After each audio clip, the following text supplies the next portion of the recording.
Hello.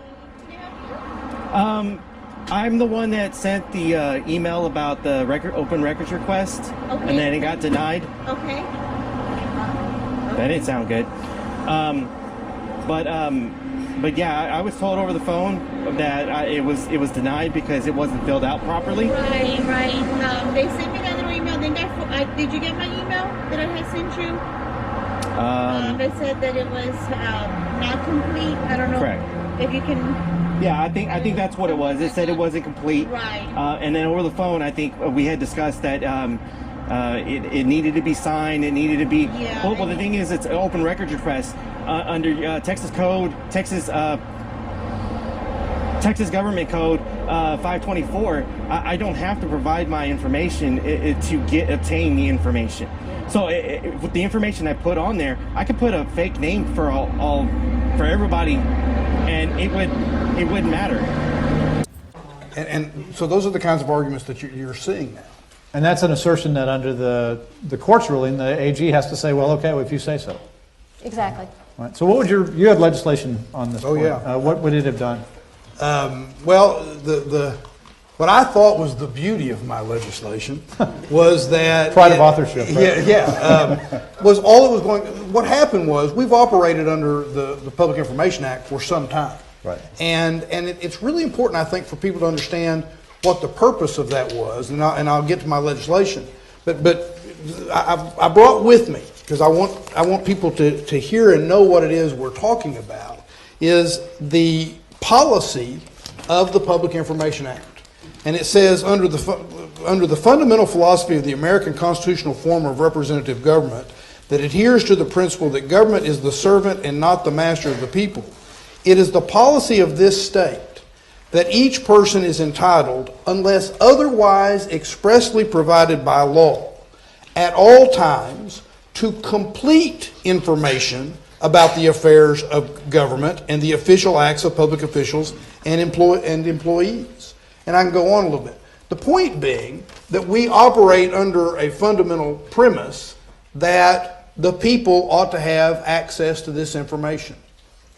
What happened when we talk about Boeing and Greater Houston Partnership, what Laura pointed out is the Texas Supreme Court, ruled in those cases. There were challenges to the Public Information Act, and the court ruled. So what I thought was the beauty of my legislation was all it would do is clarify we want to go back to what the law was.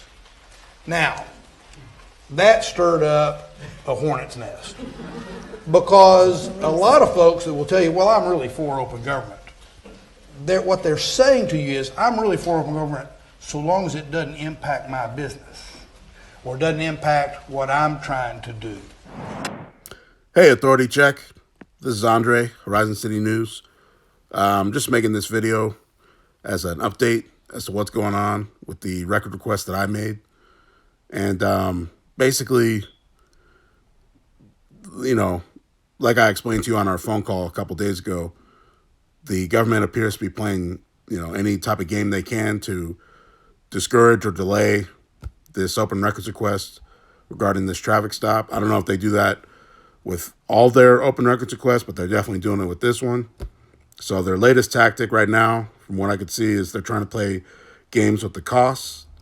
So they're trying to charge $6 just to send me an email, which not only is that unnecessary, but the reason that's so bad and dangerous is that sets a precedent to where they would try to charge $6 for even just a simple email for future requests. So that has to be stopped immediately, and that's what I'm dealing with right now. So I had CC'd you on that email anyway, but I wanted to let the viewers know as to what's going on, so I'm making this recording in this video, just so that everybody can learn together. That's what these videos are for. And that nobody should have to pay anything, in my opinion, for a simple email to be mailed to somebody. Now, if there's some sort of really, really complex research going on and, you got IT technicians digging through servers and finding voluminous amounts of information and data and something like that, then I could see if there might be an hourly charge or, that type of thing, like research costs. But all we're talking about is a traffic stop, one traffic stop. We just need the written records of one traffic stop. We're not asking for anything else. And when I say we, I mean figuratively. I mean legally, it's just me that made this request. But of course, I'm doing it on your behalf and on my behalf. But I'm doing it because you're the one who made the original video. So I would have never known about this traffic stop unless you had made the video. So we're all in this together. But as far as the law is concerned, I made this particular request for written records, which should have been emailed to me a very long time ago. And obviously, there's people in the Odem, Texas government and police department that do not want that to happen. Or at least they're just going to try to slow me down as much as they can or stop me or whatever. If it was up to them, I'd never be able to get my hands on these records. I guarantee you that. But, I'm going to keep bugging them, and I'm going to take it to the Attorney General if necessary, just like you were talking about in your video. And, they're only making themselves look bad, because I think if they have dealt with open records issues before, they've dealt with people in the past that did not have any idea of what the laws are. And so they're going to have a rude awakening if this keeps going on because, there's games that I can play as well. And time will tell, and you'll see what that means. But, I do a lot of reading while they're busy doing other stuff. So, I'm not making threats or anything like that. But what I am saying is that if they want to play a little game regarding something like costs or whatever it is, then I can try to look up any rule that might be something that would contradict whatever they're trying to do. And, I'm not going to let this go is what I'm saying. So anyway, hope everything's going good for you out there in the Corpus Christi area. And we'll talk on the phone in the future one day. And I'll CC you on any of the future emails regarding this whole situation. All right, man. And I'll be in touch. Dear fellow Texans, in 1888, James Bryce wrote that sunlight kills the germs of corruption that can infect a government, and his words remain true today. As Attorney General, I make it a priority to encourage open government and to enforce the laws that mandate it when necessary. The Texas Public Information Act assures that government entities give citizens access to information about what public servants are doing on their behalf, information they need to gain a more complete understanding of how their government works and hold their public officials accountable. Texas government does not belong to elected officials, but to the people of Texas. This updated guide is intended to help both public officials and the people they serve understand and comply with the Texas Public Information Act. You can view or download the handbook by visiting www.texasattorneygeneral.gov Publicinfo HBPDF, where further help is needed. My office's Open Government Hotline is available to answer any questions about open government in Texas. The toll-free number is 877-OPEN-TEX, 877-673-6839. Texans have the right to see how their government is spending their tax dollars and exercising the powers they have granted it. That knowledge is essential to preserving the rule of law, protecting the democratic process, and defending the liberty we all cherish. The Public Information Act is a critical protection for that right, and I am proud to offer this guide in service of that goal. Best regards, Ken Paxton, Attorney General of Texas. Hello. I'm the one that sent the email about the open records request, Okay. and then it got denied. Okay. That didn't sound good. But yeah, I was told over the phone that it was denied because it wasn't filled out properly. Right. They sent me another email. Then did you get my email that I had sent you? They said that it was not complete. I don't know. Correct. If you can. Yeah, I think that's what it was. It said it wasn't complete. Right. And then over the phone, I think we had discussed that it needed to be signed. It needed to be. Yeah. Well, the thing is, it's an open records request under Texas Code, Texas Government Code 524. I don't have to provide my information to obtain the information. So with the information I put on there, I could put a fake name for for everybody, and it wouldn't matter. Now we want to look at what is a Public Information Act request. It's really important that every member of your governmental body knows how to identify a Public Information Act request. We're going to talk about how Public Information Act requests can be received in a moment. So what are the limits of a Public Information Act request? There are not very many of them. The first is that it must be in writing. That's easy. The second is that it must ask for information that is in existence at the time the request is received.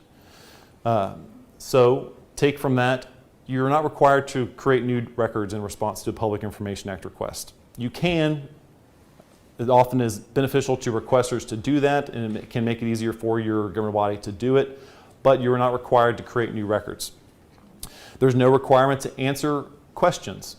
So if an entity asks you a question, you're not required to respond to it. You're only required to make a good faith effort to relate that question to records that you maintain. And there is no requirement to perform legal research. So you're not required to receive a Public Information Act request, forward it to your legal department for them to provide an answer or legal research on. So those are the limitations on what you're not required to do under the Public Information Act. That's about it. There are no magic words required. They do not have to say this is a Public Information Act request. They do not have to refer to the government code. All that they have to do is submit something in writing that asks for information. It can be typed or handwritten. We've seen them in all forms. Email is the most common now, but we're still seeing them come in written on a napkin. And you cannot require the use of a specific form to submit a request. However, it's very important to note that you can recommend and provide a form. Many requesters do not submit Public Information Act requests very often, and so they are very appreciative when a form is provided, and it can help you and it can help them. For example, when requesters submit something in hard copy, they may not provide you with a phone number, or they may not provide you with an address. And that type of contact information is really critical for working with requesters on getting them the records promptly. So it's a good idea to have a form, but you are not permitted to require the use of the form. A requester can submit a request in any form as long as it is in writing. Yeah, I don't know. I'm just going off of what our legal department told us. And Is your legal department here? Is there a way I could talk to them? Right now, no. Yes. It's our own city attorney, and all that. But yeah, that's who we have to submit all our documents for open records for something big like that. Hello? Good afternoon. This is Linda. How can I help you? Yes, I was trying to get in touch with the city attorney for Odem, Texas, which I'm assuming is... That's Mr. Isasi. He's actually in a hearing in Refugio. He's in Refugio, Texas at a hearing. I can ask him to return your call. May I ask who's calling, please? My name is Andre. I'm not sure if it's even necessary that, he makes a phone call directly to me. But okay, Andre, how can we help you? Well, basically, I'm having an issue with the city of Odem, Texas, regarding an open records request. And I think he spoke to the person today. She had actually called or sent a request to him, showing him, and Mr. Isasi returned the call and gave her some information. Did she not get back with you, or what's going on? Because I have nothing to do with that part of it, because I take care of his legal practice here. But let's just see. I see another one from her right now. Just came in. Upon reline, that's for the copy. Minimal fee of $6. What do I do? Let's see. Receive this email. What is your name, sir? My name is Andre Lagergren. Okay, and I guess she just sent it. She requested, I guess, $6. She told you there was a $6 fee? Well, yeah, that was one issue that I'm having a problem with, because I don't see why I should be charged any fees at all. Okay. Okay, so no fee. Okay. Well, I'll tell you what. I think you need to call. Have you talked to anyone? Have you talked to Isabel's supervisor there at the city? Have Nobody you talked picks to up their anybody phone. there? Nobody They picks don't up pick their up phone. their phone. Well, she says here. So what's the second issue? You don't want to pay for it. The second issue, sir, is what? Well, the second issue goes hand in hand with the reason I shouldn't have to pay a fee is that I only requested electronic copies, PDF copies, to be emailed to me. So there should be nothing, nobody should have any reason to charge me anything because there's nothing being printed. There's nothing nothing should be printed. Nobody should be talking about mailing anything or any of that. It's just press send on an email. Okay. So I don't know if their policy is to send it that way. I don't know if it's just supposed to be electronic. I don't know if that's their policy. I know that I have to pick up records with the city of Corpus Christi like monthly, and I always have to pay a fee. And it could be electronically, but it's not. I know I work for a criminal defense attorney, so we're always getting public records at the city of Corpus Christi, and they do not do electronic to us. But so that's the other second, is that you would prefer that it be electronic and no fee? Well, I don't want this to come across the wrong way, but it sounds like over there in Corpus Christi and Odem, people are trapped in the 1980s because I don't care what the policies are of any of these cities or towns. The electronic method has been approved and mandated by the Attorney General of Texas. So any discussion about forcing someone to come in. Oh, I don't know. See, I'm not. I take care of his practice, so I don't know. So I'm not writing down what you're. Okay. So you just want these electronically sent to you. You don't want to pay the fee. And let me go ahead and look into the Attorney General. Let me go and do some research for Mr. Isasi, and then I will go ahead and tell Mr. Isasi to have Isabel give you a call and let you know or send you an email on what they've discussed. Is that okay? I actually prefer everything be by email because it's very hard for me to get to my phone. So okay. If he wants to CC himself on the emails, I think that'll make things a lot simpler. I can't force him, but if he wants to, that'd be great. No problem. I say, Mr. Isasi only comes in when there's a problem with it. That is actually the Department of the Police Departments. But I will let Mr. Isasi know what's going on, and I will let Isabel know that I spoke to you so she can put that down in the file also. And I will go ahead and, like I say, let me go do some research for Mr. Isasi on the Attorney General, and let me go ahead and look into it on other cities and find out. That way he knows what's going on. And I'll let him know, and that you would like something back by email. I would. It's a little difficult. Okay. Yes, and one last thing I'd like to add is that, and I hope that the law firm and the city of Odem, Texas, could just take this as constructive criticism, because I'm not trying to be just negative, but I'm just trying to point something out, is that, the way you phrased, that, okay, well, that's their police department. He just comes in when something goes wrong. I don't think. No, sir. I meant to say he's the city attorney, but he does not run. That's not his department. He's just there to give legal advice when they ask for it. That is his job, and also to take care of other issues. But Mr. Isasi does not run the police department or make their rules up on their open records. That was established way before. But sir, I am in the middle of a Zoom call. I'm on a Zoom call with the feds, and I just put someone on hold. So I'll get back with it, and I'll go ahead and notate this right now and get someone to get back with you, and as soon as they can. I'll do that, just like I say. And one last thing I want to say very quickly before you go is that all I'm saying is there needs to be a more proactive approach on the law firm's part towards the open records request issues, because there's a lot of things going on over there that are not in line with state law.